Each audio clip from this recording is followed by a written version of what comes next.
I'm Tora Goldman. I'm a personal trainer for 7 years, specializing in strength conditioning, Olympic weightlifting, strength training for females in the menopause and premenopause stages of life.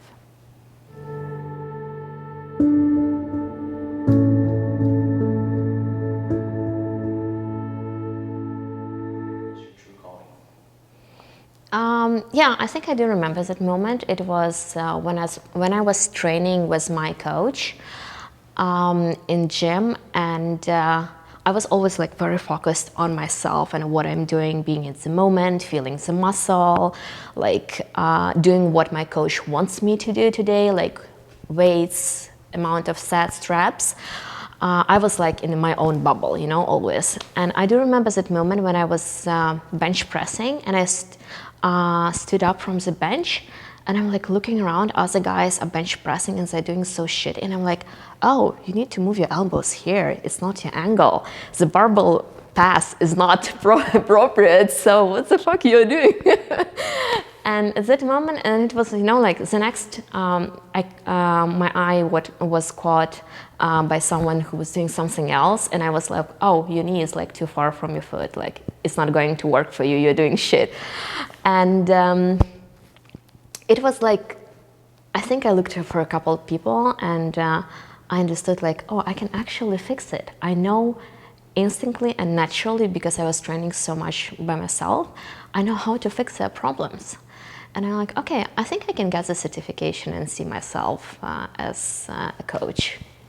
So it came like very natural.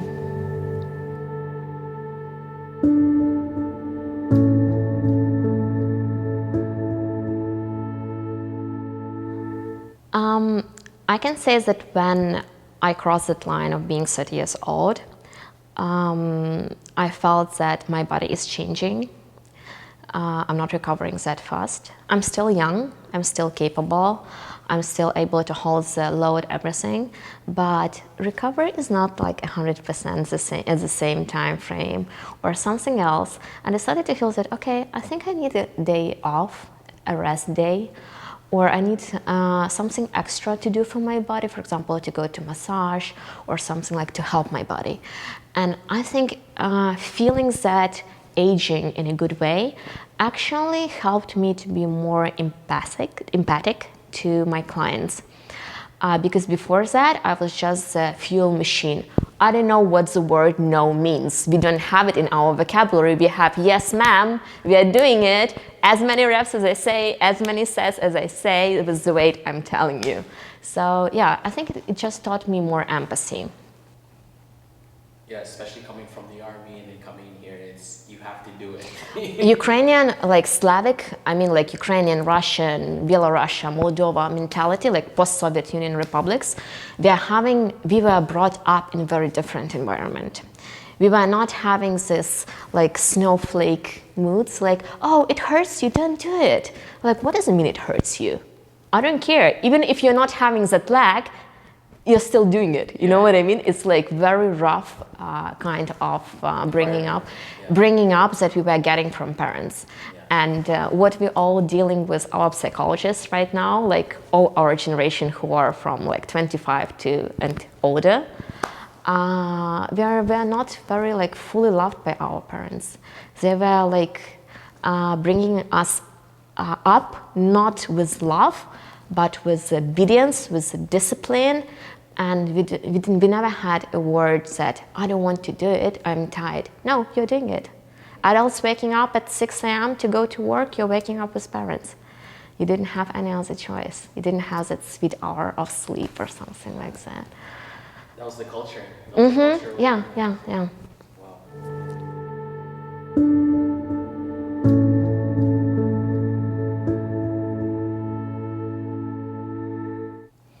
I think my most special client here in Canada was Trish.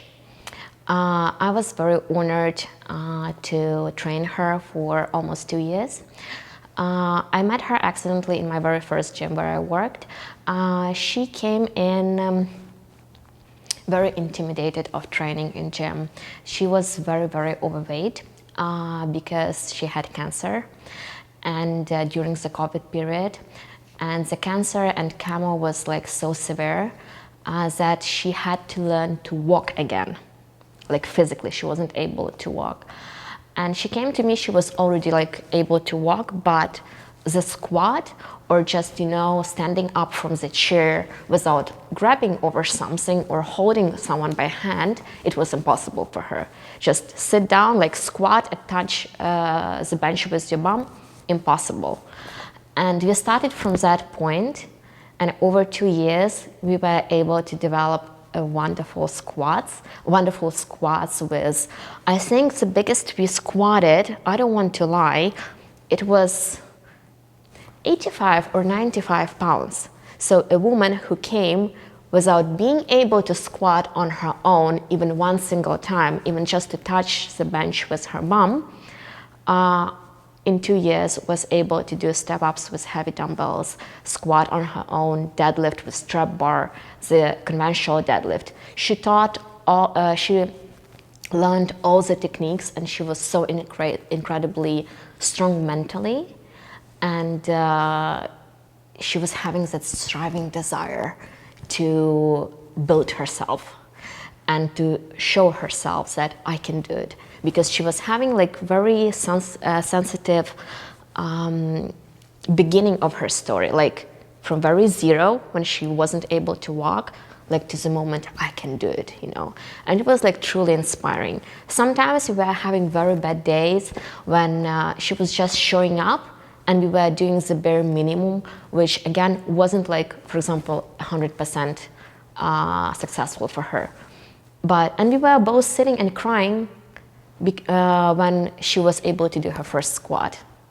It was like a whole roller coaster of very good and positive emotions. And I think she was the only one who touched my heart so deep that I was telling my mom about her. My mom is having diabetes too, and she's suffering a little bit from overweight. And she was like up and down all that yo-yo dieting and, oh, I don't need training, I'll be just dieting. I'm like, okay, whatever you say. And I started to tell my mom about Trish. Oh, she's following my advices in nutrition. She's very consistent in training. And it started to motivate my mom.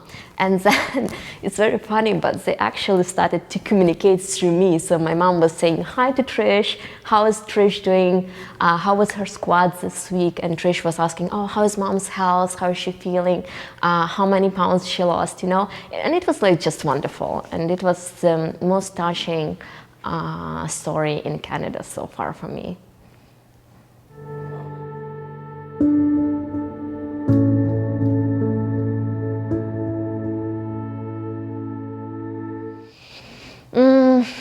I'm trying to ask myself why this happened. Usually the answer is the priority wasn't in fitness. Because at some point when you're becoming a coach, your personal fitness journey is a little bit on standby because you're building a business. Your priority is your business, your clients' well-being, and you're like pulling yourself aside and giving yourself like bare minimum just to survive, to push through the day. And I think the best advice that I'm giving myself every time when I'm feeling the burnout, like, okay, you were giving the priority to your work now, let's do the next 2 months as you're giving priority to yourself. It means that you're not taking work on Sunday, you're not taking work on one more day during the week. So I'm giving myself like extra day off.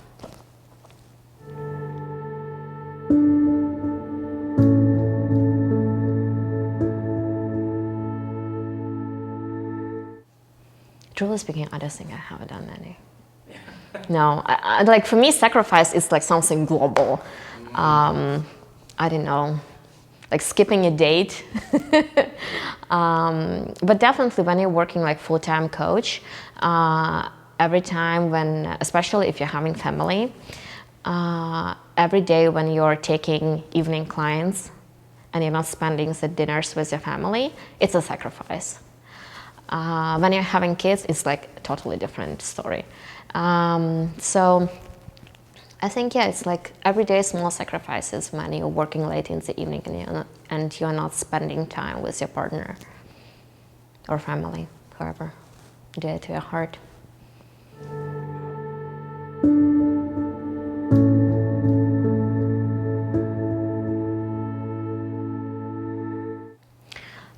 No, not feeling any pressure. I'm taking life a little bit easier now, because, you know, what we all like telling to our clients, just show up in the gym and just do something for yourself. It means that you as a coach is translating the same thing.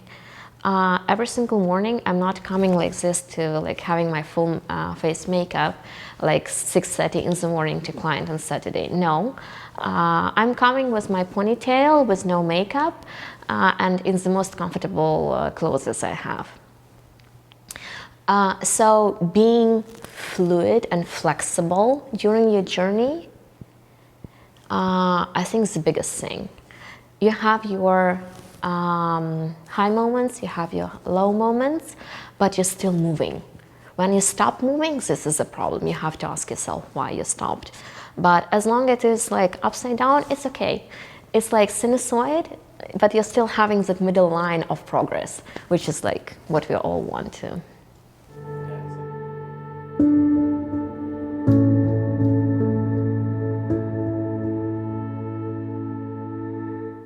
It's a hard one, truly speaking. I'm a highly competitive person, and first of all, I'm competing with myself. I'm never having the top limit for myself. There is always something else that I want, like unlimited, unstoppable, that kind of thing.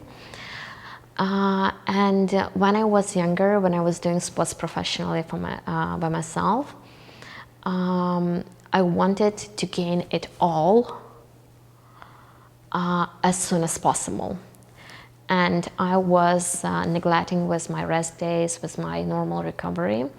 I was pushing myself on like 120%, which brought me to the point when I was preparing to the competitions. And I was squatting a very simple 60 kg on a barbell, and I felt a very sharp pain in my lower back, and I just pushed this barbell out of my shoulders, and I just, you know, like a fish, I dived in front of myself because I wasn't feeling my legs at all. I was having like 3 hernias, and I had like a very long recovery period. I wasn't even sure that I will be able to squat ever again, or to do like any specific lower body workout. And I think it was like the biggest, like, you know, stop for me, that ego, to stop my ego, like stop your body, you're not bionic man. You have your limits. And your limits are dictated by your body. If you're not taking care about yourself, then you're breaking up like a broken toy. And that injury stopped me for a very long time. For almost 2 years, I was only bench pressing. And I was bench pressing so you could understand how bad it was with my back. I wasn't even able to put my feet on the ground. That arching, or at least like having my feet on the ground, was too painful in my lower back. So I was always bench pressing for 2 years with my feet on a bench. And after that, I understood that the biggest lesson of all this injury is to build up things slowly. Not to rush, not to run after your ego, after the weights, for that time, like what pushed me, I wanted to set up the record in squatting for my weight category. And I'm like, I wanted medley with any cost. So this is the cost that I paid for it. And now I do understand that now I'm able to squat even more than that. but I'm always doing it like very careful. I'm listening to my body. I stopped listening to my ego, and I started to listen to my body. So I think it was like the curse which brought me to a blessing, I can say, more mindful training.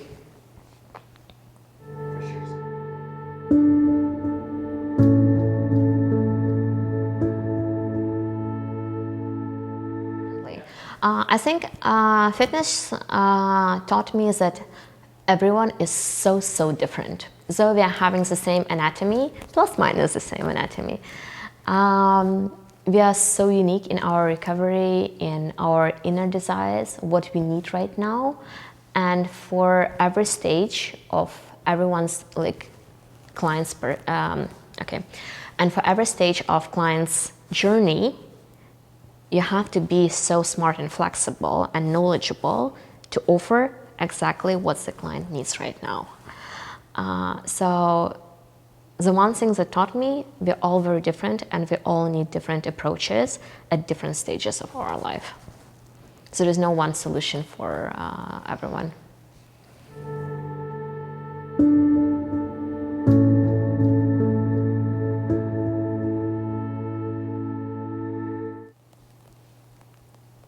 Find a good coach. Yeah. Yeah, I think it's like find someone whom you trust, but be very careful how you're searching for your coach, because it always takes a couple of attempts to actually find the person who will be like 100% suitable for you and for your needs. Because usually we are choosing, she's having such a nice bum, so I'll be training with her because she's having the bum. No, it doesn't work like that. Maybe she's having genetics and her bum is naturally very bummy, very peachy. And she doesn't know how to actually to do proper lower body workout to make it custom for your needs. You don't choose on appearance, you choose on how good that person is as a professionalist. To understand that, you have to have like the general understanding of fitness and first of all of what you want at this moment. Because usually when we're interviewing the client, the very first meeting, we ask like, what are your expectations from your journey? And so like, oh, I want to be fit, I want to lose like 20 pounds by summer, I want to be sexy on vacation, I want to fit in my jeans. But then you start dig deeper, and you understand that actually that person doesn't need that, for example, losing 20 pounds right now. We need to work on your mobility, on how you are performing daily simple movements, how you're squatting, how you're bending over. And we are starting to teach the person how to move in daily life properly without potential injuring themselves.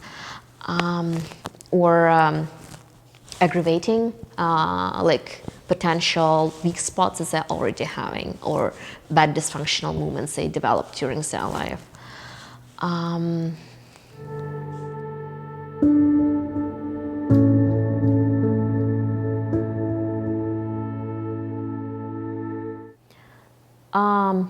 Tora, hopefully home. Let me think about this one, where I'm going. I think right now my biggest goal and direction is to build my business the way I see it, giving very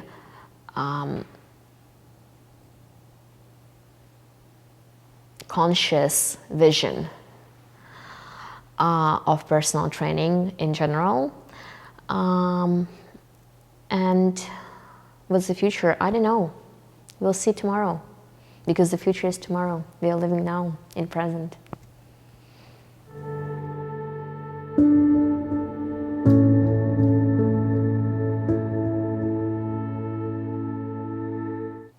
I know what you did yesterday. I know what you ate yesterday. I know what you did yesterday. So tomorrow will be a hard workout. You just know their whole routine. Yeah, I know them like because I'm working with them for so long. I know like every single thing what they're doing. That's awesome. It's like having kids. Yeah.